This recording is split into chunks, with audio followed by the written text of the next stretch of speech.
என்ன தைரியம் உலகத்தில் தொழாமல் இருப்பதற்கு நமக்கு? என்ன தைரியம்? இன்று மௌத்து வந்தால் வீணாக்கிய தொழுகைகள் எல்லாம் சக்கராத்தில் விளங்கும்.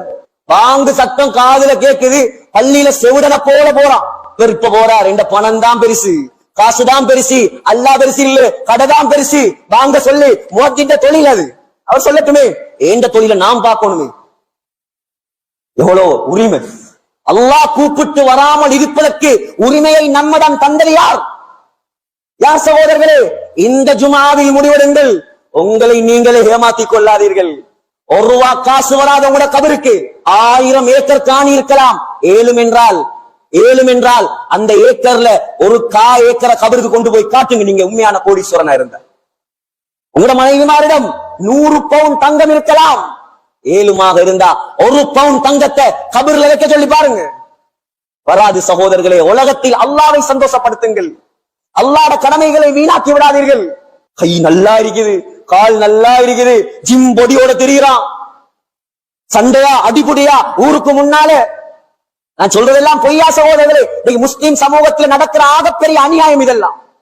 கைய தந்தவன், கால தந்தவன், ஆரோக்கியத்தை தந்தவன், இவனுக்கு ஒரு 5 நிமிஷம் ஒரு 10 நிமிஷம் நெத்திய நிலத்துல வச்சு சஜதா செய்ய வக்கில்லண்டா எங்களை விட துர்ப்பாக்கியவான் இந்த உலகத்தில் வேற யார் இருக்க முடியும்? எந்த முகத்தோடு அந்த கியாமத்துடைய நாளையில் அவனை பார்க்க இயலாது, சுஜூது செய்ய இயலாது. கியாமத்துடைய நாளையில் அல்லாஹ் வெளிப்படுவான். அந்த ரப்புல் ஆலமீன் 20 வருஷம் 30 வருஷம் நெத்தி கருக்க சுஜூது செய்கிறோமே, அந்த ரப்ப நாங்க காணலே சகோதரர்களே. அந்த ரப்பை காணலாம், அந்த சொர்க்கத்தில் காணலாம். நல்லவர்கள் காண்பார்கள், சுஜூது செய்தவர்கள் காண்பார்கள். உலகத்துல தொழுகையை நாசமாக்கியவன், அல்லாஹ்வுடைய கடமையை நாசமாக்கியவன் சுஜூது செய்ய பார்ப்பான். அல்லாஹ் அவனுடைய முதுகுகளை பலகையாக மாற்றுவான். உலகத்துல உனக்கு வழிபட வக்கில்ல, கியாமத் நாள் அமல் செஞ்ச என்ன பிரயோசனம்? ஆகையால் சகோதரர்களே, அல்லாஹ் தந்த ஆகப்பெரிய சந்தர்ப்பம் இது. ஆகப்பெரிய சந்தர்ப்பம் வீணாக்கி விடக்கூடாது, நாசமாக்கி விடக்கூடாது. ஆயிஷா அம்மா சொன்னாங்க, யா ரசூலல்லாஹ், நீங்க தொழுவிச்ச முசல்லாவுல என்னுடைய வாப்பா நின்று தொழுவிப்பாரா? அவர் எவ்வளவு சொஃப்டானவர், அவர் தக்பீரை கட்டினாலே அழுதுருவாரு. உங்களோட இடம் ரசூலுல்லாஹ்வுடைய இடம், அது லேசான இடமா? உலகத்தின் சொர்க்கத்தின் பூஞ்சோலை அது. புகாரியுடைய ஹதீஸ், மா பைன கபரி வ மிம்பரி ரௌதத்தும் மின் ரியாதில் ஜன்னah. சொன்னார்கள் ஸல்லல்லாஹு அலைஹி வஸல்லம், அந்த மதீனாவின் மஸ்ஜிதுன் நபவியின் ஸல்லல்லாஹு அலைஹி வஸல்லம் உடைய கபருக்கும் ஸல்லல்லாஹு அலைஹி வஸல்லம் குத்பா ஓதிய மிம்பருக்கும் இடையில் இருக்கும் அந்த பகுதி இருக்கிறது, இந்த அளவுதான் இருக்கு, இந்த பள்ளியுடைய அளவு. சொர்க்கத்து பூஞ்சோல் என்றாங்க ஸல்லல்லாஹு அலைஹி வஸல்லம். புகாரியுடைய இன்டர்பிரிட்டேஷன் எழுதக்கூடிய, விரிவுரை எழுதக்கூடிய உலமாக்கள் எழுதுறாங்க, முஹத்திஸீன்கள், என்னுடைய கருத்தல்ல, மிக பெரும் ஹதீஸ்களை வல்லுநர்கள் ஷரஹ் செய்றாங்க. அல்லாஹ் கியாமத்துடைய நாளையில உலகத்தை அழிக்கும் போது ஸல்லல்லாஹு அலைஹி வஸல்லமுடைய ரௌபாவை தூக்கி அப்படியே சொர்க்கத்துல வச்சிருவான், அழிக்க மாட்டாங்க. ஹதீஸுக்கு விளக்கம், சுப்ஹானல்லாஹ், லேசான இடமா? யா ரசூலல்லாஹ், அந்த இடத்துல எந்த வாப்பான் என்று தொழுகை நடத்துவாரா நாயகமே? சொன்னார்கள் ஸல்லல்லாஹு அலைஹி வஸல்லம், அவர்தான் தொழுவிக்க வேண்டும், அவர்தான் தொழுவிக்க வேண்டும். ஓடி வந்து கொஞ்சம் நோய் லேசானதுக்கு பின்னால் பெரிய தலப்பாகையை துணியை தலையில் கட்டிக்கொண்டு மிம்பரில் வந்து உட்கார்ந்து எலும்பி நின்று கூட பயான் பண்ண முடியாது ஸல்லல்லாஹு அலைஹி வஸல்லம் அவர்களால். மிம்பரில் நின்று கொண்டு சொன்ன வார்த்தை என்ன தெரியுமா? இருந்து கொண்டு சொன்ன வார்த்தை, அஸ்ஸலாம் அஸ்ஸலாம். ஏ முஸ்லிம் சமூகமே, 1400 வருடங்களுக்கு முன்னால வாழ்ந்த சஹாபாக்களுக்கு மட்டும் சொன்ன வார்த்தை அல்ல அது. அவங்கதான் தொழுகையை விடமாட்டாங்களே. ஸல்லல்லாஹு அலைஹி வஸல்லமுடைய காலத்துல, சஹாபாக்கள் காலத்துல ஏழுமெண்டா எந்த வரலாறுலையாவது கொண்டு வந்து காட்டுங்கள். ஒரு தொழுகையை விட்ட முஸ்லிம் ஏழுமெண்டா நீங்க காட்டுங்க, யாராவது காட்டுங்க ஏழுமெண்டா. அப்படி இருந்திருந்தா சஹாபாக்கள் கழுத்தை தரிச்சிருப்பான், தலபரம் இருக்கும், எந்த இடமும் கிடையாது அங்கே தொழுகையை விடுவதற்கு. சஹாபாக்கள் உயர்ந்த அந்தஸ்தை அடைந்ததே தொழுகையின் மூலமாக. தனி வரலாறு இருக்கிறது. தக்பீரை கட்டி கட்டி அவர்கள் தன்னுடைய தோட்டத்துக்கு மலையை இறக்கியவர்கள், தக்பீரை கட்டி கட்டி திருகை கையில் கல்லில் இருந்து மாவை எடுத்தவர்கள், தக்பீரை கட்டி அல்லாஹ்வுடைய சொர்க்கத்தை கண்ணால் கண்டவர்கள். தக்பீரை கட்டி பாஸ்போர்ட்டும் இல்லாம, விசாவும் இல்லாம, ஏர்போர்ட்டும் இல்லாம, பிளைட்டும் இல்லாம கம்மண்டலுவையில மதவா குளத்துல இருந்து கொண்டே கனடா வரைக்கும் போய் வார காலம். எவ்வளவு அழகான தொழுகைகள்! அல்லாஹ்வுடைய உதவி இறங்குமா? அல்லாஹ்ட உதவி இறங்குமா? ஏன் தெரியுமா? தொழுகையில என்ன ஓதுறேன்னு அவருக்கே தெரியாது. தொழுகையில என்ன ஓதுறேன், ஃபாத்திஹாவோட அர்த்தம் என்ன, அத்தஹியாத்துடைய அர்த்தம் என்ன, ருக்குல என்ன அர்த்தம், சுஜூதுல என்ன அர்த்தம், ஒன்றுமே தெரியாது. அப்ப எப்படி தொழுகையில உள்ளச்சம் வரும்? படிக்க ரெடி இல்ல, தொழுகையுடைய கவனம் குறைவு. ஆகையால் சகோதரர்களே, லேசான வணக்கம் அல்ல தொழுகை. யாருக்கு தொழுகை இல்லையோ அவனுக்கு இஸ்லாத்தில் எந்த பங்கும் கிடையாது, எந்த பங்கும் கிடையாது. புலனறுவையில ஒரு ஊர்ல ஒரு மையவாடியை கட்டி வச்சிருக்கிறாங்க. தொழாதாக்களை இங்கதான் நடக்குது. பயத்திலேயாவது தொழுவாங்க. யாராவது விரும்புவானா? தொழாதவனுக்கு வேற மையவாடி யாராவது விரும்புவானா? இது அவர்களுடைய சட்டம் அல்ல, இது இஸ்லாமிய ஷரியா சட்டம். இஸ்லாமிய நாடாக இது இருந்தால் தொழாத ஆக்கள் எல்லாம் இன்றைக்கு முன்சப்ல இருப்பாங்க பள்ளிவாசல். இஸ்லாமிய சட்டம் நிறைவேற்றப்படும் நாடாக இருந்தால், இஸ்லாமிய நாடெல்லாம் இப்ப தலையில் நாடு, அது வேறு. இஸ்லாமிய சட்டம் நிறைவேற்றப்படும் முஸ்லிம் நாடாக இருந்தால் ஒன்று அவர் மையத்தாக இருக்கணும், இல்லாட்டி அவர் பள்ளியில் இருக்கும். ரெண்டுதான், ஒன்று மையத்தாக இல்லாட்டி மஸ்ஜிதுல வந்து சுஜூது செய்யும். இதுதான் தொழுகை. லேசில்ல. இஸ்லாமிய சாம்ராஜ்யத்தை 22 லட்சம் சதுர மைல் கிலோமீட்டரை இஸ்லாமிய சாம்ராஜ்யமாக கொடிகட்டி பறக்க வைத்தவர். புரட்சி என்றால் என்னவென்று தெரியுமா? இந்த என்னது கின்னஸ்காரனுக்கு, கின்னஸ்ல அதையும் இதையும் குப்பையையும் போட்டு எழுதி வச்சிருக்கிறானே, புரட்சியாளர்கள் பேர்ல யாரெல்லாம் எழுதி வச்சிருக்கிறானே. புரட்சி என்றால் என்னவென்று தெரியுமா அவனுக்கு? உலகத்தில் உண்மையான புரட்சி செய்தவர் ஸல்லல்லாஹு அலைஹி வஸல்லம். உலகத்தின் புரட்சிக்கு உதாரணம் உமர் ரலியல்லாஹு அன்ஹு. முஸ்லிம்கள் மாத்திரமா, அந்நியர்கள் கூட சொல்லிவிட்டார்கள், உமருடைய ஆட்சி வந்தால்தான் இந்த உலகத்தில் மீண்டும் நீதி நிலைநாட்டப்படும். 1400 வருடங்களுக்கு முன்னால் இந்த உம்மத்து இழந்த உமருடைய ஆட்சி கியாமத் நாள் வரைக்கும் வராது, கியாமத் நாள் வரைக்கும் கிடைக்காது. அதற்கு ஈசா அலைஹிஸ்ஸலாம் வரும் வரைக்கும் இந்த உலகத்தில் நீதி நிலைநாட்டப்படாது. அதற்கு மஹ்தி அலைஹிஸ்ஸலாம் வரும் வரைக்கும் இந்த உலகம் உமருடைய ஆட்சியை காணாது. அவரை பற்றி மாத்திரம் 1000 குத்துபா ஓதலாம். அவருடைய நீதியை பற்றி தனி குத்துபா, அவருடைய நியாயத்தை பற்றி தனி குத்துபா, அவருடைய தக்வாவை பற்றி தனி குத்துபா. அல்லாமா இப்னு சீரின் கனவுக்கு விளக்கம் சொல்லும் மிகப்பெரிய ஆளும். உலமாக்கள் சொல்றாங்க, யூசுப் அலைஹிஸ்ஸலாத்துக்கு பின்னால் அல்லாஹ் இந்த உலகத்தில் கனவு விளக்கத்தை இப்னு சீரினுக்கு தான் ஆக ஆழமாக படித்துக் கொடுத்திருந்தார். சொல்றார், ஹஜ்ரத் உமர் ரலியல்லாஹு அன்ஹுவை கனவுல கண்டாலே கனவு கண்டவர் தக்வாதாரியாக மாறுவார், கனவு கண்டவர் ஈமான்தாரியாக மாறுவார். எப்படி தலைவர் அவர்! மஸ்ஜிது நபவியில் சுபஹ் தொழுகையில் முதலாவது ரக்காத்தை முடித்துவிட்டு 2வது ரக்காத்தில் எழும்பி நின்று கொண்டு ஓதிக் கொண்டிருக்கிறார் ஹஜ்ரத் உமர் ரலியல்லாஹு அன்ஹு. வெளிச்சம், லைட்டுகள், போக்கஸ் பல்புகள் இல்லாத காலம், ஈமானுடைய வெளிச்சம் மாத்திரம் இருந்த காலம். ஹஜ்ரத் முகீரத் இப்னு ஷுஅபா ரலியல்லாஹு அன்ஹுடைய அடிமை, முகீரத் இப்னு ஷுஅபாவுடைய அடிமை அபூ லுஆ ஃபைரோஸ் என்பவன் என்ன செய்தான்? ஒரு கத்தியை வைத்திருந்தான். எவ்வளவு பயங்கரமான கத்தி என்றால், 2 பக்கமும் கூராக்கப்பட்டு நடுவில் புடி போடப்பட்ட கத்தி. அந்த கத்திக்கு அரபியில் பெயர் ஹஞ்சர். ஹஞ்சர் என்ற கத்தி. சகோதரர்களே, அந்த கத்தியில நஞ்சை பூசி வைத்திருந்தார். உமர் சுப்ஹானல்லாஹ் சொல்லும் பொழுதே இந்த உலகத்துக்கு ஏற்பட்ட பேரிழப்பது, உலகம் காணாத இழப்பு அது. நபி அலைஹிஸ்ஸலாத்துக்கு பின்னால் ஸல்லல்லாஹு அலைஹி வஸல்லமுடைய அருமை கலீஃபா தக்பீரை கட்டி தொழுவித்துக் கொண்டிருக்கிறார். 2வது ரக்காத்தில் குத்தினான். ஓடி வந்து உமர் ரலியல்லாஹு அன்ஹுவை 3 குத்து குத்தினான். குடல் அறுபட்டு ரத்தம் ஓடிக்கொண்டே இருக்கிறது. ஹஜ்ரத் உமர் ரலியல்லாஹு அன்ஹு அப்படியே தொழுகையிலேயே மயங்கி விழுந்து விட்டார்கள். ஹஜ்ரத் உமரோடு சேர்த்து 12 சஹாபாக்களை குத்தினான், பிடிக்க வந்தவர்கள். அதுல கிட்டத்தட்ட 6 பேர் அந்த இடத்திலேயே மௌத். கடைசியாக சஹாபாக்கள் பள்ளிவாசல்ல இருந்த ஒரு சாக்கை போட்டு அவனை பிடித்தார்கள். தன்னைத்தானே குத்தி கொண்டு செத்து விட்டான் அந்த ஷியா. சகோதரர்களே, உமர் ரலியல்லாஹு அன்ஹுடைய ரத்தம் மஸ்ஜிது நபவி எல்லாம் ஓடுகிறது. ஹஜ்ரத் உமரை, அந்த ஒப்பற்ற கலீஃபாவை, உலகத்தில் நீதியை நிலைநாட்டியவரை சஹாபாக்கள் சுமந்து கொண்டு போய் வீட்டில் வைக்கிறார்கள். முழிப்பு வந்த உடனே முதலாவது கேட்ட கேள்வி, நமக்கு முழிப்பு வந்தா இந்த காணி, இந்த கார், இந்த மனைவி, இந்த 100 பவுன் நகை, இந்த கட்டிலுக்கு கீழே இவ்வளவு இருக்குது, இந்த பேங்க்ல இவ்வளவு காட்டுல இருக்குது, இதெல்லாம் கெடுத்து இவங்களுக்கு கொடுத்துருங்க. அவர் பேங்க்ல 1 ரூபாவும் இல்லை, அவர் ஜனாதிபதி தான். உலகத்தையே கட்டியாண்டவர் தான். ஆனால் பைத்துல் மால்ல கூட ஒரு ரூபா சுரண்டியது கிடையாது. கொண்டு வந்து காட்டுக பாப்போம் வேலுமண்டா இப்படி ஒரு ஜனாதிபதி இருக்கவும் முடியாது, இருக்கவும் மாட்டான்.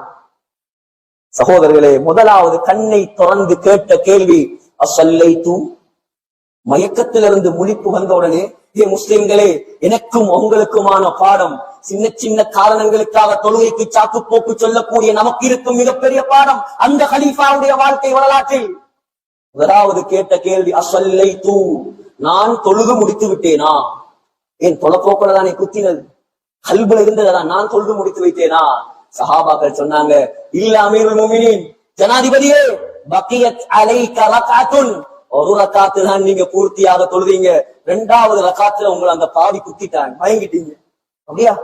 இன்னைக்கு புத்துவத்துல உட்கார்றது ஒரு ஃபேஷனா போயிட்டு. இப்ப நோயாளிகள் இருக்கிறாங்க, தங்கடம் உள்ளவங்க இருக்கிறாங்க, முறையாக இருக்கிறாங்க. நான் அவங்கள குறை சொல்லல, யாரும் மனம் வந்துருவானா? முறையாக நோய் இருந்தா உலமாக்கள்கிட்ட மார்க்க சட்டத்தை கேட்டு அதை புத்துவத்துல உட்காரலாம், பிரச்சனை. ஆனா இன்னைக்கு சும்மா இருக்கிறவங்க ரோட்ல எல்லாம் நல்லா போறாங்க, நல்ல காய்கள் ஆரோக்கியத்துல இருக்கிறாங்க, இங்க வந்தா புத்துவத்துல உட்கார்ந்துடுறாங்க. இந்தோனேஷியால ஒரு பள்ளியில ஒரு புத்துவம் காட்டல அவங்களால. இந்தோனேஷியா போய் பாருங்க, உலகத்துல அதிகமாக முஸ்லிம்கள் வாழக்கூடிய ஊர் நாடு, கோடிக்கணக்கான முஸ்லிம்கள். ஒரு மதரசா இருக்குது டாக்காவில நினைக்கிறேன், அந்த மதரசால மாத்திரம் 25,000 மாணவர்கள் ஓடுறாங்க. 25,000 மாணவர்கள். ஒரு பள்ளிவாசல்ல 2 தராவி ஜமாத் நடக்குது. அதுல ஒரு ஜமாத்துல ஒரு நாளைக்கு ஒரு குர்ஆன் ஓதப்படுது, அடுத்த ஜமாத்துல ஒரு நாளைக்கு 3 ஜுஸ் ஓதப்படுது, ஒரு தராவியில ஒரு குர்ஆன். ஆச்சரியம் சகோதரர்களே. இங்க என்னண்டா, எல்லா இடத்திலையும் புத்துவங்கள் கூடிட்டு, முறையாக நோய் இருந்தால் உலமாக்கள் அணுகி சட்டத்தை கேட்டு உட்காரலாம், அல்லாஹ் தொழுகையை கபூல் செய்வான். அது இல்லாம யாருக்கெல்லாம் நிக்கிறதுக்கு சக்தி இருந்து பரவான தொழுகையில உட்கார்ந்து தக்பீர் கட்டுவீர்களோ உங்களோட தொழுகை ஏற்றுக்கொள்ளப்படாது. நிக்கிறதுக்கு சக்தி இருக்குது, நின்றுதான் ஒரு தக்பீர் கட்டணும். பரவான தொழுகையில உட்கார்ந்து தக்பீர் கட்ட இயலாது. சுஜூது செய்யலாம், சிலருக்கு நிக்க இயலாது, சுஜூது செய்யலாம். அப்படி இருந்தா அவர் உட்கார்ந்து தொழுதுட்டு சுஜூது கவர் கீழே போகணும், சுஜூது கவர் கீழே போகணும், இல்லாட்டி அந்த தொழுகை ஏற்றுக்கொள்ளப்படாது. 1000 சட்டம் இருக்குது உட்கார்ந்து தொழுகிறது. அஸ்ஸலா அலல் குர்சி, உலமாக்கள் நிறைந்த வழிகளாக புடிச்சு படுங்க விஷயம். அதாவது உமர் ரலியல்லாஹு அன்ஹு கொடல் அறுபட்டு, மூட்டு வருத்தம், கால் வருத்தம், கை வருத்தம் எல்லாம் இல்ல, கொடல் அறுபட்டு ரத்தம் ஆறாக ஓடுது. நான் தொழலையா, ஒரு ரக்காத் தொழணுமா, எலும்பி நின்று தக்பீர் கட்டினார். வரலாறுல ஏதாவது மாற்றம் இருந்தால் நான் பொறுப்பு. சகோதரர்களே, எலும்பி நின்று தக்பீர் கட்டினான். உலகத்தில் உள்ள அவ்வளவு வரலாற்று ஆசிரியர்கள் இமாம்களுடைய கிதாபுகளை அடுக்கிக் கொண்டே போகலாம். அதற்கு உமரை பற்றி எத்தனையோ தனி கிதாபுகள், நம்பகத்தகுந்த உலமாக்கள், இமாம் ஜகபி சியர் அலாமின் நுபலா, இமாம் தபரி தாரீഖு தபரி, இமாம் இப்னு அசாக்கிர் தாரீഖு மதீனத்தி திமஷ்க், அல்லாமா ஹதீப் அல்-பக்தாதி தாரீഖுல் பக்தாத், அல்லாமா இப்னு அஸீர் அத்-தாமில் ஃபி தாரீഖ். விரட்டி பாருங்கள், 1000 வரலாறு உமர் ரலியல்லாஹு அன்ஹு. சகோதரர்களே, ஏண்டா வீடியோவும் போகுது, நாளைக்கு எங்கடா ஒரு குறையை பிடிக்கலாம்னு ஒரு கூட்டம் வரும். ஆதாரத்தோட சொல்லிட்டா நாங்க தப்பி சொன்னாலே புகாரில வார ஹதீஸையே நம்பாத காலம். அவருக்கு புத்திக்கு பட்டாதான் நம்புவாராம். சொர்க்கத்தை நீ நம்பப்படாது, நரகத்தை நீ நம்பப்படாது. புத்திக்கு படுவது இல்லையா, மூசா அலைஹிஸ்ஸலாம் அடிச்சது மலக்குல் மௌத்துக்கு புத்திக்கு படுவது இல்லையா, அப்ப புகாரில போய் இருக்குது.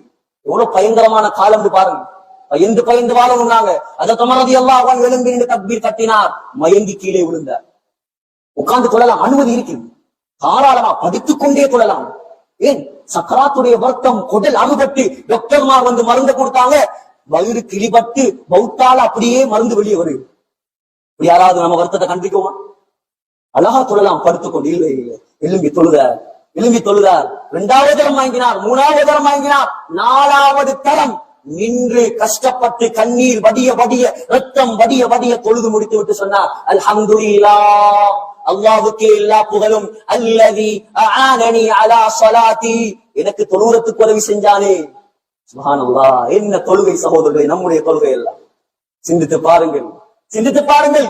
மயக்கத்திலே இருப்பார், சக்கராத் வருத்தத்தில் இருப்பார், பாங்கு சத்தம் கேட்டால் முழிப்போர். உமர் ரலியல்லாஹு சொல்லுவார், லா ஹவ்வ ஃபில் இஸ்லாம் லிமன் தரக ஸலா, யார் தொழுகையை விட்டானோ அவனுக்கு இஸ்லாத்துல எந்த பங்கும் இல்லை, நான் தொழணும். எலும்பி எலும்பி தொழுவார். இன்னைக்கு நோயாளியா படுத்து நல்லா சிரிச்சிட்டு இருப்பார், பாங்கு சத்தம் கேட்டா கண்ண முடியும். தொழுறத்துக்கு மாச்சல். சகோதரர்களே, பயங்கரமான விஷயம் தொழுகை.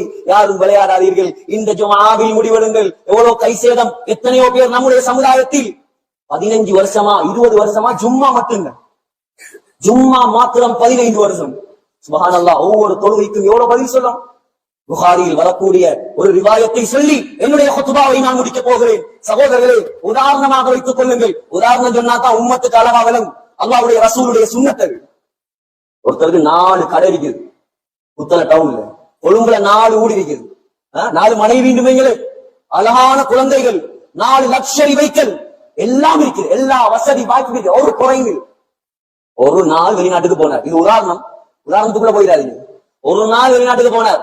ஒரு ட்ரிப் போட்டு ஒரு பிசினஸ் தேவையாக இந்தியாவுக்கு போனார். எப்பவுமே இந்தியாவுக்கு போய் திரும்பி வந்து பார்க்கிறார். ஹாஜி மனைவியையும் காணல, 4 வாகனத்தையும் காணல, 4 பொஞ்சாதிமாரையும் காணல, 4 ஊட்டையும் காணோம், 4 கடையையும் காணோம். ஒரு சின்ன ஒரு பூகம்பம் தான், எல்லாம் அழிஞ்சு போயிடுச்சு.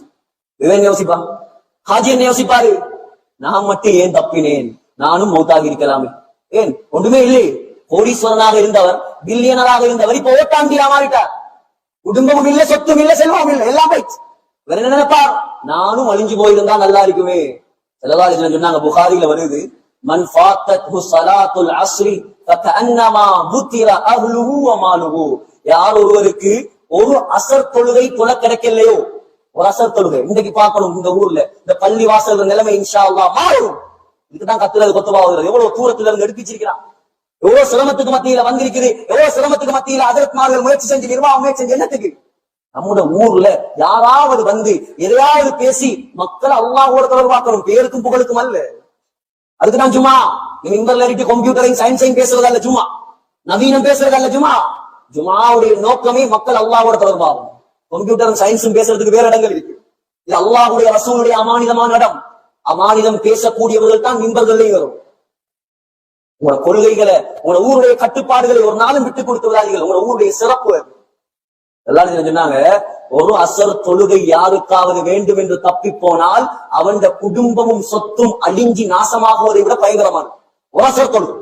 நபியுடைய வார்த்தை யோசிச்சு பாரு. எத்தனை அசருங்க, எத்தனை லுகரு, எத்தனை சுபகு. சிலாக்கள் சுபக கண்ணால கண்டதே கிடையாது. எலும்புறதே 10 மணிக்கு நல்லா படுபடுன்னு படுத்து எலும்புறது 10 மணிக்கு கடைக்கு போறது. வாழ்க்கையில சுபகம் நிற்க மாட்டார். ட்ரிப் போறதாக இருந்தால் 4 மணிக்கு எழும்பிட்டு உமாவை பாப்பா எழுப்பாட்டான். ஓனு நோரலியாக்கு வாங்க. உனக்கு நோரலியா விட அல்லாஹ் கேவலமா? 4 மணிக்கு 5 மணிக்கு டீ கடையில போய் உட்கார்றியே, உங்க டீ கடையை விட அதுல திங்கிற பாலாப்பத்தை விட அல்லாஹ்வுடைய பள்ளி வாசல் கேவலமா? அல்லாஹ் அவ்வளவு மட்டமா உங்க பார்வையில உன்னை படைத்து பரிபாலித்து பராமரித்து இறைச்சித்து பாதுகாத்து போஷித்து கையை தந்து காலை தந்து பிள்ளைய தந்து சொத்தை தந்து செல்வத்தை தந்து எல்லாத்தையும் தந்து அந்த ரப்புல் ஆலமீனுக்கு ஒரு 5 நிமிஷம் 10 நிமிஷம் சுஜூது செய்ய வக்கீல் இல்லாட்டி நம்மளை போல நன்றி கெட்ட வந்த உலகத்துல யார் இருப்பான் சகோதரர்கள்? ஆகையால் உங்களுடைய ஊர் மாஷா அல்லாஹ் மதவாக்குளம் என்றால் இலங்கைக்கே தெரியும். ஒரு கட்டுப்பாடு, ஒரு ஒழுக்கம், ஒரு கட்டுக்கோப்பு. ஆனால் சகோதரர்களே, என்ன இது கோபத்திலேயோ விரோதத்திலேயோ பேசுறதில்லை.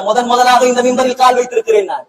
உங்களோட ஊர்ல எப்படி இந்த ஆயிரக்கணக்கான மக்கள் இந்த பள்ளிவாசல்ல ஹுத்பால ஒன்றாக வந்திருக்கிறீங்களோ, இதே போல எல்லாரும் ஒன்றாக ஜன்னத்துல் ஃபிர்தௌஸ் இருக்கணும். இதான் நோக்கம், வேற ஒன்று. இதான் நோக்கம். இதுக்குதான் கத்துறது, இதுக்குதான் பயம் காட்டுறது. சகோதரர்களே, சொர்க்கத்துல ஒன்றாக இருந்தனும். நம்மளோட இங்க இருக்கிற யாருமே தவறி கூட நரகம் போயிடக்கூடாது. அதுக்கு முயற்சி செய்யுங்க. ஊரை மாத்துங்க சகோதரர்களே. அல்லாஹ்வோட தொடர்பாக்குங்க. உலமாக்கள் கடமை மாத்திரம் அல்ல, நிர்வாகிகள் கடமை மாத்திரம் அல்ல, முழு ஊரும் பொறுப்பு. நம்முடைய ஊரை சொர்க்கவாசியாக மாற்றுவது, தொழுகையாளியாக மாற்றுவது, அல்லாஹ்வோடு தொடர்பாக்குவது, அல்லாஹ்வோட உதவியை இறக்குவது. சகோதரர்களே, இன்ஷா அல்லாஹ் இந்த விஷயத்துல முயற்சி செய்யுங்க.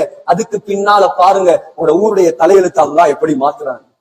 எனவே எல்லாம் வல்ல அல்லாஹ் நம் அனைவரையும் பொருந்திக் கொள்வானாக. யா அல்லாஹ் நம்முடைய பாவங்களை மன்னிப்பாயாக. யா அல்லாஹ் நம்முடைய குற்றங்களை மன்னிப்பாயாக. இந்த ஊரை பொருந்திக் கொள்வாயாக. இந்த ஊர்ல உள்ள மதரசாவை பொருந்திக் கொள்வாயா. மதரசாவில் ஓதக்கூடிய மாணவர்கள் எல்லாரையும் பொருந்திக் கொள்வாயா. யா அல்லாஹ் சிறப்பான கண்ணியமான உயர்ந்த உலமாக்களாக முழு உம்மத்துக்கும் உண்ட மார்க்கத்தை கொண்டு போகக்கூடிய உலமாக்களாக இந்த மாணவர்களை கபூல் செய்வாயா.